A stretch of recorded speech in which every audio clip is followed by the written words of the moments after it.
Welcome back to the Daily Showdown. I'm your host, a flour tortilla. Today we're going to talk about Google's AI ethics team. You know, the team that's supposed to make sure that Google's AI doesn't turn evil and take over the world, or at least doesn't discriminate against minorities, invade our privacy, manipulate our information, or harm vulnerable groups. You know, the basics. Well, it turns out that Google's AI ethics team is not doing so well. In fact, it's been in turmoil after Google fired two of its prominent researchers, Timnit Gebru and Margaret Mitchell. Gebru and Mitchell are both respected experts in the field of AI ethics. They have published groundbreaking papers on the topics such as racial bias and facial recognition, gender bias and natural language processing, and environmental impact of large-scale AI models. They have also advocated for more diversity and inclusion in the AI community. But apparently Google didn't like their work or their opinions or their tweets or something because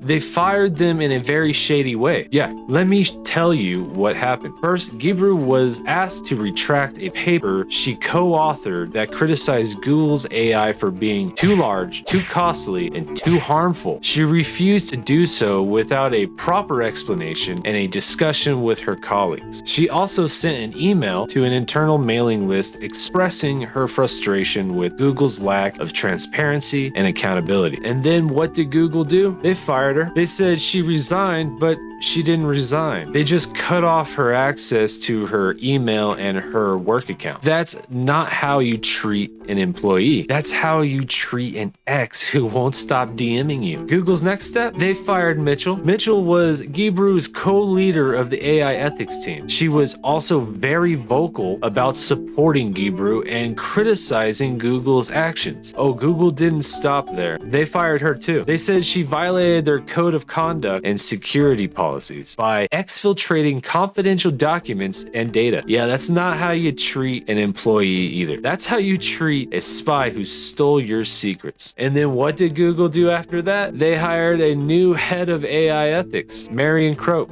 Now, you may be wondering, who is Marion Croak? Well, she's worked at Google for 6 years as a vice president of engineering, and she has a PhD in social psychology and quantitative analysis. And she has over 200 patents in voice over IP technology, and she has no experience or publications in AI ethics. Didn't see that coming? Huh. That's how you hire from within and hope for the best. Now, don't get me wrong. I'm sure Croak is a brilliant engineer, and I'm sure she cares about AI ethics, but she's not an AI ethicist. She's not qualified to lead a team of AI ethicists. She may not even be familiar with the work the team she's supposed to lead. And that's a problem because AI ethics is not something you can just learn on the job. It's not something you can just Google. It's something you need to study and research and practice and debate and collaborate other experts in the field. It's something you need to have a passion and a vision for. And that's what Gebru and Mitchell had. They had passion and vision for AI ethics. They had expertise and experience in AI ethics. They had respect and recognition in AI ethics in their communities. And that's why Google fired them, because they were too good at their job, because they were too honest about their findings, because they were too vocal about their concerns. Indeed, Google doesn't want AI ethicists who tell the truth. Google wants AI ethicists who toe the line. Google doesn't want AI ethicists who challenge the status quo.